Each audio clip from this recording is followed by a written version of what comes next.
Abot na di ay ang regalo na ko ni Kiara. Hi, Kiara. Hi. I-unboxing na mo, guys. Ang regalo ni Kiara. No? Hi, Vinci. Hi, Vinci. Oh, naulihi ang regalo ni Kiara. Humana ang Christmas. So, let's go to open. I-open na to, okay? Hello, guys. Good morning, guys. Oh.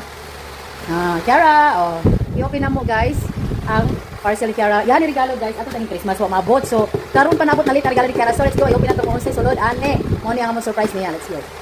O, ari mga mamshi, ato aning iking koy o sa mga mamshi, aron ipod mo maburingan dira maglantaw na mo diri nga. Unboxing lagi aning parcel ni Kiara mga mamshi. Kani siya mga mamshi, mao man gyud tani ni ako regalo ni Kiara atong Christmas. So nag-order jud ko ani mga mamshi before Christmas. Unya unsa man nahitabo mga mamshi nga 30 man naabot, humana na lang ang Christmas, hapit na mag New Year, karon pa man naabot mga mamshi oy. Ning laag pa man taw ni iyahang regalo. Bitaw no.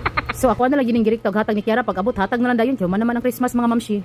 Ari na human na jud taon og symbol mga mamshi og gisulayan dayon ni Kiara ang iyahang regalo. Happy kay si Kiara no. Oh, para dili pud kay mababad sa cellphone. So napud siya makatunan sa piano.